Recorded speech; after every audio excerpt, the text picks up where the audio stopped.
Welcome back to the Vanguard Athletics Podcast Network. This is the Coach's Corner, where we talk to various coaches on the Vanguard Athletics staff about their time here at Vanguard and their seasons. I'm joined, as always, here by Jeff Melton, and Jeff was able to talk with our head men's soccer coach, Randy Dodge. How did that go? How was your conversation? Yeah, we got it to work with his schedule. It's a nutty week right now with them preparing for the national tournament. We caught him right before they went to the airport to fly out to Indiana. So you'll hear us reference a couple times in there, talk about the games. You guys at home might be listening to this after those outcomes are already decided. But so much of it is just focused on their season as a whole and the transformation of what's going on in the program and just some of the tragedies this team has fought through and just the growth that has occurred not only this season, but, just under Coach Dodge's tenure here at Vanguard as a former athlete himself, being director of soccer for many years, taking, a relatively unknown sport in the Vanguard realm. At that time, it was basically basketball, baseball, and, our pre-existing history with track and field and wrestling. And, soccer now, nationally, Vanguard carries some weight around the country. Oh, absolutely. On both sides, and so much of that is because of him. There's just a tremendous amount of banners hung out on that field that are because of him and his leadership and his vision for this school and the program. So it's been such a great season. They had the goal of winning the conference for another year and on top of the table, and they were right there with 2 games to go in the mix and kind of just fell short a little bit of that goal, but, snuck into the national tournament with a couple new rules, which Coach Dodge will walk us through here in a second. Yeah. So great time there. Yeah, so, glad you're able to have a good conversation. Once again, Randy Dodge, one of the legends here on our campus, and super glad that you guys will be able to listen into this conversation with Jeff Melton and head coach of the men's soccer program, Randy Dodge. All right, we're here with head men's soccer coach Randy Dodge. So welcome to the podcast, Coach Dodge. First time in here with us. So you guys, as people are listening to this, you're about to take the field for your opening round matchup out in Indiana. So last time we went to Indiana for a national championship game, we had a lot of success there. So I'm sure you're hoping to repeat that run you had back in 2014. Was that it? Super excited. It was 2015, and we love the state of Indiana, even with the weather and everything they bring to the table. Just super excited for this group of men to be able to represent our university, represent our conference. We went 12-6 in this year, and with a young squad. But what people don't realize is of our 6 losses, we have 6 teams that are in the national championship round, and of those 6, 5 of them were top 25 teams that we didn't get a result against. But with Indiana Tech, we're hoping to get a result. Yeah, we're super excited to be a part of it and continue the run of success that we've had as a program. Definitely. So we had, high expectations coming into the season. All the coaches in the preseason selected us to finish once again at the top of the table. We were in that mix right into that final week and things like that. So, looking back to where you were in August, replacing a lot of big-time players who graduated for us and kind of the, what the group talked about wanting to accomplish this season, how do you think that moved throughout, August, September, October, and now here, with, do or die time every time you take the field. Right. And we went on a big, huge trip where we played number 2 in the country, number 5 in the country, didn't get the results, didn't even play to the level that we were capable of. It really made us kind of flip the script a little bit. We were 1-2. We had 1 game before we went out there. For this group to do what they've done and make a run to give us a chance with 2 games left to be able to win a third conference championship was a huge accomplishment. I know my guys aren't looking at it that way. We went on an Arizona trip just before that last weekend and won 2 huge overtime games against Arizona Christian and Ottawa. And obviously the Ottawa game being our last game, being down 3-0, coming back to win 6-5 in overtime is something in my 30-year career that I've never seen before. Yeah. But the boys really rallied around. But then, we come in, we host Menlo, who is an incredible team and had great results all year. And, to not play very well in that regard and end up tying them for second in conference was a bitter pill. Mm-hmm. And for us to get an opportunity to represent the GSAC as an at-large team is pretty big. Yeah, so you're no stranger to the national tournament. You've been there on the men's side and the women's side multiple times. You've been to the quarterfinal round on both sides. As we move into this, it's a little bit different this year with the 3 teams going to the opening rounds instead of, the traditional 2. We're thankful in that regard to be that 3 seed. In previous years, we would have been left on the outside looking in. But, looking at this of having to play that 2-3 matchup on Friday and then less than 24 hours later kind of play again, that's untraditional to these guys and what they've accomplished through the season. So kind of walk us through this new challenge that you guys are going to have to face here this week. Well, with any team that we've had over the last 5 or 6 years, this is a team deep enough. We'll be able to play 2 big-time games in 24 hours. Mm-hmm. We're pretty deep at each position. It is different, so you really don't know how the expectations are. Let's just win the first game. Let's see if we can actually play on Saturday type of mentality. Yeah. But when that's all said and done, if we can pull the result against Indiana Tech, who's a great team, to be able to play, one of the top seeds in Mobile, I think at the end of the day, we're looking at some really positive things for us. And I think this team's capable of getting us back to the final side at Irvine. Yeah, so a lot of people might not know listening there. The national championship for men's soccer is right here in Irvine at the Great Park. Tremendous facility. We had the honor last year of being the automatic bid, kind of bypassed this whole opening round thing. This year that honor went to Westmont for winning that regular season championship. So, kind of having to go the long route, but what does it mean to have the national tournament here in our backyard? With Southern California being a pretty big hotbed for soccer, just, of all ages. Well, I think in the end, when you look at being able to host an NAIA national championships, which is one of, basically, we're one of the only West Coast of all the major sports to be able to host a national championship. I look at even the round of 16 game that we had. There were a ton of fans there.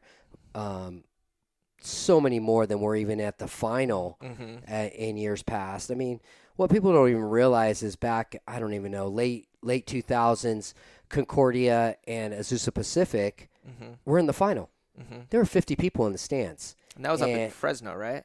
No, that was actually out in Alabama. Oh, in Alabama. Okay. And, back in Fresno, Masters played against, I want to say maybe a Lindsey Wilson, someone like that. But, for us as a conference to be able to host is huge because, even Missouri Valley and Central Methodist, when they played in the final, there were 300 or 400 fans. And you have to say to yourself, well, realistically, there was probably 50 fans that were for those universities. Everybody else were just fans of the game. And I think that's the difference when you look across the country, where we're able to, if we can continue to host, and which we have it for a couple more years, that we're going to have those fan base. We're going to have those people that just love the game of soccer. And at the Division I, Division II level, that's big. And for NAIA to be able to do that is pretty important. Yeah, so, kind of looking back as a player here back in the Southern California college days and kind of where under your leadership Vanguard Soccer has just jumped off the charts, what is it about where this university is right now, the direction of the athletic department, the growth of the whole university, the facility upgrades, all those things, the partnerships with Nike and BSN and everything that's going on right now that's impacting just our ability to compete across the country with all these big time games that we fly out to in our preseason and things like that. Well, I think our 04 team with Lizard and Junior and Matt Hess, those guys back in 2004 who won us our first conference championship in the first one in the history of Vanguard. We started to just kind of flip the script across the country. Vanguard started becoming like, okay, Vanguard's a player. And, it took us a while. It took us a couple more years. We were in the national tournament on the women's side in 2009 for the first time in their history. But in 2010, we had one of the best teams in the country. And, we were able to win our opening round and go back to Orange Beach, Alabama, and didn't play as well as we wanted to. But you talk to all the coaches, we were one of the top 2 teams in the country, and we just didn't pull the result back then. And, since then, we've consistently been in the top 25. I think with the partnerships that we've formed over the years and upgrading our facilities has been huge. It helps with recruiting. It helps with the fact that we just want to give our kids the best experience possible, day in and day out, with training, with games, with playing these top-notch teams, giving our kids an opportunity to play at the next level. And, since that 2010, we still got like 2 or 3 kids that are playing professionally. We've got a couple of kids even off of this squad that have an opportunity to play at the next level with our older kids. But even our younger kids, looking at them as they continue to grow and become better, they're going to have an opportunity to play at the next level. And I think at the end of the day, we want them to get their 4-year education, but we also want them to, fulfill their dream. And who plays a sport as they go through at a younger age doesn't want to be a pro. Who doesn't want to do their job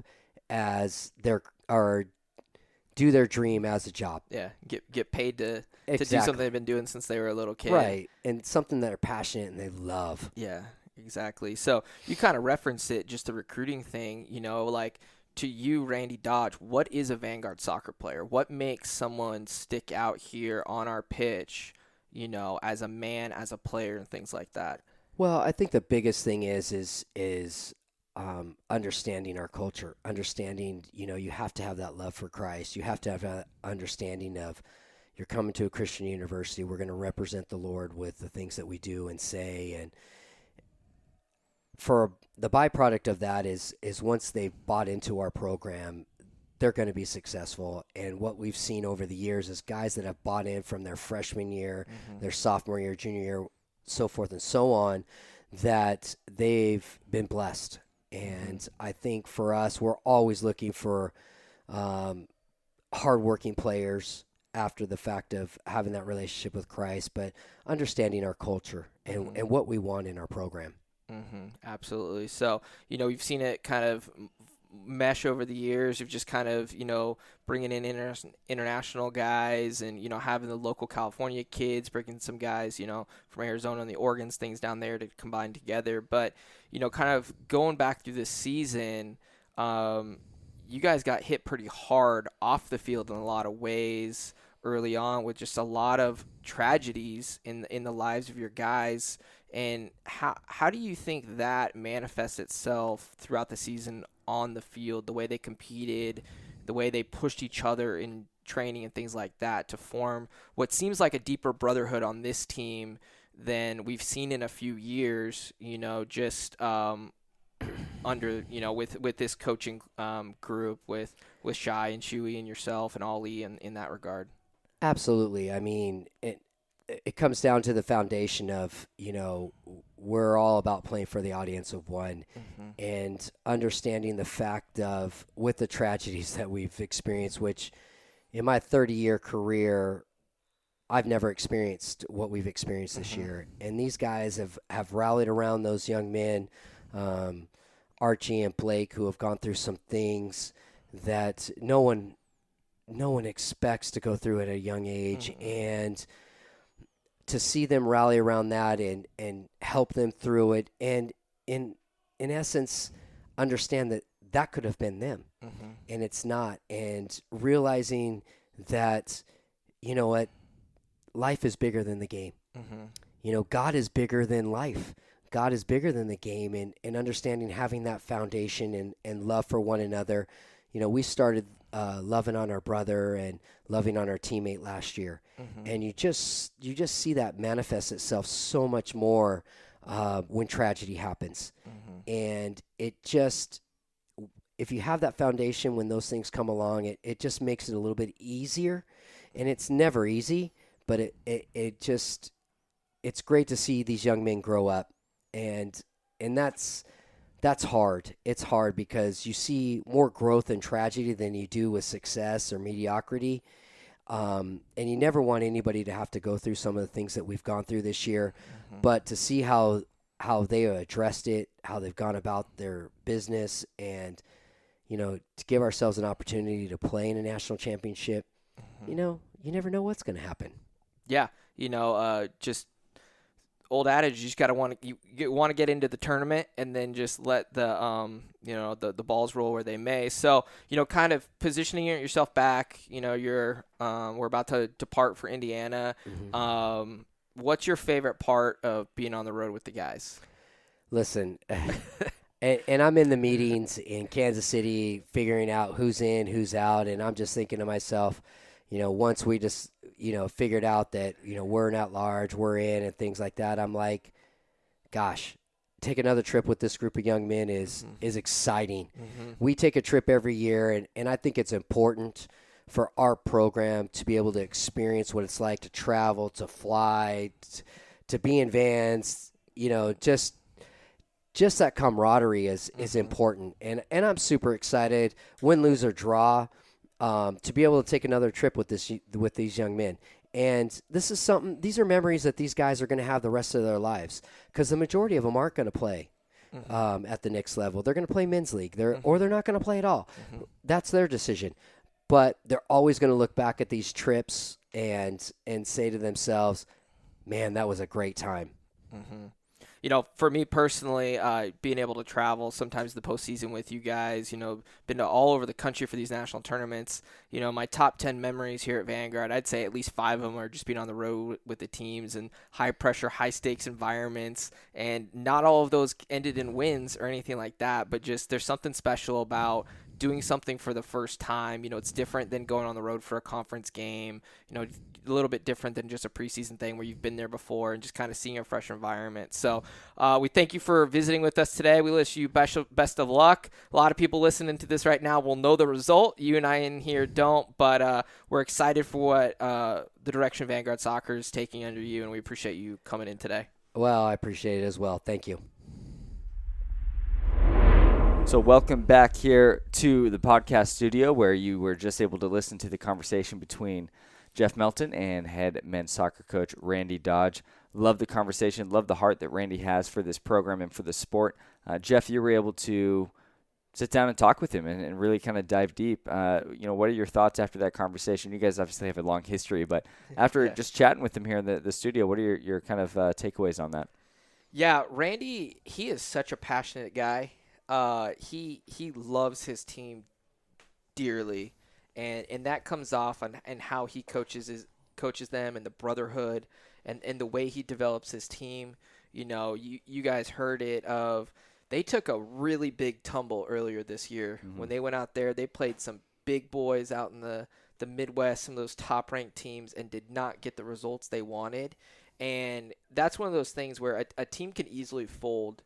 When you have these lofty dreams, 3 games in, you're sitting 1-2, couldn't get, the result on the field that they wanted, and then you're hit with all these tragedies right at that same time, and so it's been so special just to see how he's guided them through that. And then just the way these guys, they love each other and they have a joy on the field that not a lot of teams have around the country, and they truly love playing for each other. And with the amount of youth on that team and the competitive nature of them and how they've gotten through is just not it's a testament to Randy and his staff with, Jesus Miramontes and Shayan Jahangiri as the goalkeeper coach, and then, the leadership of Ali Maleka, developing them on that side. But, just the type of people that are a part of this program, and the way that they're holding each other accountable, and what these young men want to to show forth when their season's done and when their Vanguard careers are done. Yeah, that's so good, and I'm glad you guys were able to listen into that, and then Jeff, glad you were able to recap it. So, Jeff, go ahead and just tell everyone how you can share this and just different ways for people to listen as well. Absolutely. So remember, you can find it wherever podcasts are. So that is SoundCloud, that is Stitcher, that is Apple Podcasts, as well as the Google Play Store. So you can find it there. If you're listening to us, on Facebook or YouTube, we're glad you guys can find it there. Be sure to tell your friends and your family about this. We just want to spread all the good things that the Lord is doing here at Vanguard University, and just the way not only Mike and I's lives are being impacted of just getting these student athletes and these coaches together for about 15-20 minutes a week, but just the impact that the holistic opportunity here of being at Vanguard is doing to all these people here. So thanks again for listening, and we will see you next week here on the Coaches Corner.